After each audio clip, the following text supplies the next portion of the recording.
अस्सलाम वालेकुम। सानिया टाइम्स में खुशामदीद। उम्मीद करती हूँ आप सब खैर खैरियत से होंगे। ये मेरी मशीन, इसकी कहीं जगह नहीं बन रही, ये कहीं सेट ही नहीं हो रही।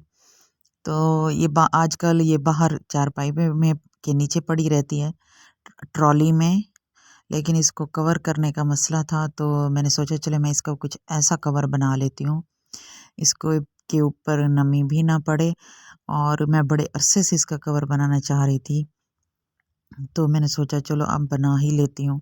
सबसे पहले हम लोग ले लेंगे इसकी पैमाइश इस तरह करके। इसकी ऊंचाई की पैमाइश दोनों तरफ से तकरीबन 26 इंच चाहिए। इसको तक 27 साढ़े 27 इंच हमने रखनी है। और इसकी जो चौड़ाई है ये 20 इंच आई है। तो जो हम कटिंग करेंगे वो सिलाई का मार्जिन छोड़ के 1 इंच एक्स्ट्रा रखेंगे, तो टोटल 22 इंच हो जाएगा। इसकी जो ऊंचाई बन रही है यहाँ से तकरीबन 13 इंच 14 इंच बन रही है। और इसकी जो चौड़ाई थी वो 9 इंच थी, वो मैं पैमाइश कर नहीं सकी, भूल गई थी। और ये है मेरे पास कुछ राइस बैग के बचे हुए पीसेस, और एक है मोटे से स्टफ का कपड़ा। ये मैंने बाड़े से लिया था, इस्त्री स्टैंड पे मैंने लगाया। ये बहुत अच्छा स्टफ है। अगर कभी आप लोगों का बाड़े पे जाना हो, इस तरह के पुराने पर्दे वहाँ अक्सर मिल जाते हैं। ये पर्दा था जिसको मैंने खोला, इस्त्री स्टैंड पे लगाया, और उसका ये बचा हुआ पीस है। तो मैंने सोचा कि ये मशीन का कवर बनाने में ये दोनों चीज़ें बहुत बेस्ट रहेंगी। राइस बैग से क्या होगा कि एक तो नमी नहीं जाएगी, और दूसरा ये कपड़ा ये भी हार्ड है, और राइस बैग भी हार्ड है, और नमी का भी नहीं है, और ज़बरदस्त इसका कवर बनकर तैयार हो जाएगा। इसकी भी सबसे पहले मैंने 20 इंच चौड़ाई लेके इसकी मैंने कटिंग कर ली। 20 इंच उसकी पैमाइश थी मशीन की, तो लेकिन 22 इंच पे कटिंग करनी है। मैंने यहाँ पे मिस्टेक कर दी थी, 20 की 20 ही ले ली थी, जो कि बाद में मशीन पे चढ़ाने में थोड़ा सा मसला हो रहा था, तंग हो गई थी। तो इसलिए फिर मैं आप लोगों को बता रही हूँ कि आप लोगों ने 22 इंच पे इसकी चौड़ाई लेनी है, और जो 26 इंच है उसको 27 इंच पे आप लोगों ने इसकी लेंथ ले लेनी है। इसके साथ मैंने जॉइंट ले लिया और इसको मैंने जोड़ लिया। जोड़ लेने के साथ अब मैं क्या करूँगी कि इसकी जो पीसेस हैं इनको मैं इसके ऊपर रख कर इस तरह मैं स्टिच कर दूँगी। एक क्या होगा कि एक तो ये साथ में कवर हो जाएंगे, और जो राइस बैग के जो पीसेस हैं उनको अलग से जोड़ना नहीं पड़ेगा।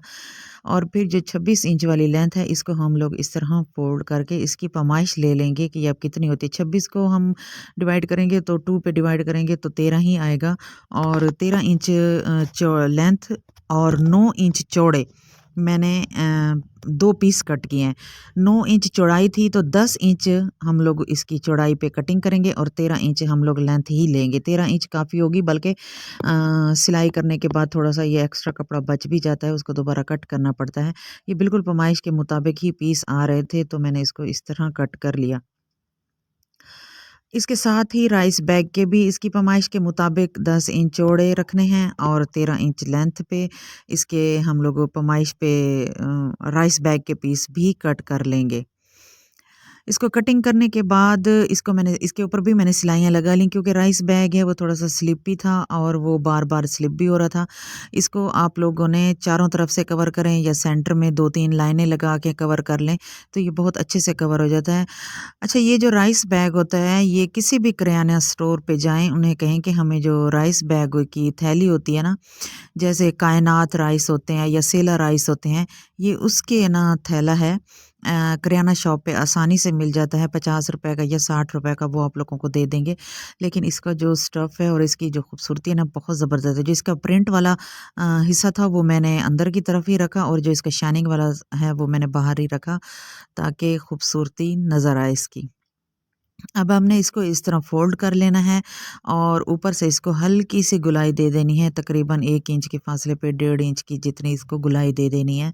इसको हम लोगों ने अपने मशीन का जो 26 इंच वाली साइड है वहाँ पे हम लोगों ने इसको जॉइंट करना है। निशान लगा के इसको अच्छे से कट कर लेना है। कट कर लेने के बाद मैं आप लोगों को बताती हूँ कि इसको जॉइंट कैसे करना है। अगर अब तक आप लोग मेरी वीडियो देख रहे हैं तो प्लीज़ मेरे चैनल को सब्सक्राइब कर दें, वीडियो को लाइक कर दें, और कमेंट बॉक्स में बता दें कि आप लोगों को मेरी वीडियो कैसी लगी। अब दूसरा वाला जो हिस्सा है उसको भी हम लोग इसी तरह रख कर इसके ऊपर कटिंग कर लेंगे। इसको ऊपर से हल्की सी कटिंग देनी है, जिस तरह हम लोग अपने शोल्डर्स की या नेक की कटिंग करते हैं, सेम उसी तरह। ठीक हो गया। अब इसका जो 26 इंच वाली फ़ोल्ड करके लेंथ को हम लोगों ने इसके ऊपर भी दरमियान में एक कट लगा लेना है और इसको मैं आप लोगों को कलर की मदद से, चॉक की मदद से निशान भी लगा कर दिखाती हूँ कि मैंने इसको किस तरह इसके ऊपर अटैच करना है। दोनों तरफ से इसको निशान लगा लेना है और इसके ऊपर भी कट लगा लेना है और हल्की सी इसकी गुलाई को भी शेप दोबारा से दे दी मैंने। कट को कट के ऊपर रखकर इस तरह हम लोगों ने एक साइड से पहले स्टिच कर लेना है, उसके बाद फिर दूसरी साइड से हम लोगों ने इसको स्टिच करना है। ये देखें, निशान के ऊपर निशान को रखना है और इसको इस तरह सिलाई कर लेना है। एक साइड से मैंने सिलाई कर ली है, अब दूसरी साइड से भी इसी तरह आप लोगों ने इसको सिलाई कर लेनी है। ये देखिए, ये कुछ इस शेप का आएगा। बहुत ईज़ी है और बहुत ही आसान है इसका कवर बनाना। अगर आप लोग भी मशीन यूज़ करते हैं, आप लोगों के घर में भी मशीन है, तो आप लोग आसानी से, अगर आप लोगों के पास ये वाला राइस बैग नहीं है तो जो आम राइस बैग होता है आप लोग वो भी यूज़ कर सकते हैं। अगर वो भी नहीं है तो पेपर पेस्टिंग वो लगा के कपड़े के साथ चिपका के उसको भी यूज़ कर सकते। ये अच्छा खासा हार्ड बन चुका था क्योंकि राइस बैग भी हार्ड था और जो ऊपर मैंने कपड़ा लगाया था ये भी बहुत ज़्यादा हार्ड था। इसको फोल्ड करने में भी ना वो हो रहा था। अच्छा, इसके जो साइडों पे हम लोगों ने ये किए हैं ना, इनको जोड़ने से पहले 26 इंच वाली जो है ना हमारा पीस, उसके ऊपर पहले हैंडल लगाना था, जो कि मैं हैंडल लगाना भूल गई। अब ये जो एक्स्ट्रा बचा इसको मैंने कट कर लिया, इसी का ही मैं हैंडल बना के लगा लूँगी। इस तरह इसको फोल्ड करना है और सेंटर में आप लोगों ने यहाँ पे एक निशान लगा लेना है कि हैंडल आप लोगों ने कहाँ लगाना है। ये देखें, यहाँ पे भी अब लग गया था आसानी से, लेकिन अगर स्टार्ट में ही लगा लें तो अच्छा होगा। मैं थोड़ा सा भूल गई थी कि मैंने हैंडल भी लगाना है। उसके जो कटिंग की है बचा हुआ पीस था उसी से मैंने हैंडल लगा लिया है। अब इसकी हम लोगों ने करनी है फिनिशिंग। यहाँ पे आप लोगों ने कोई भी कपड़ा ले लें, उसके साथ आप लोग इसकी पाइपिंग लगा लें। देखिए, मैंने पाइपिंग, मेरे पास ब्लैक कलर की ही पाइपिंग पड़ी थी, मैंने पाइपिंग ही लगा दी क्योंकि कपड़ा उसको जोड़ना और फिर उसकी स्ट्रैप बनाना थोड़ा लेंथी काम हो जाना था। मैंने फिर पाइपिंग ही उठाई और इसको यहाँ पे मैंने लगा दी और पॉकेट भी लगा ली, कैंची वगैरह और मोटर वगैरह रखने के लिए, छोटी मोटी सिलाई की चीज़ें रखने के लिए पॉकेट होना ज़रूरी है क्योंकि बार बार मशीन का कवर ना उठाया जाए।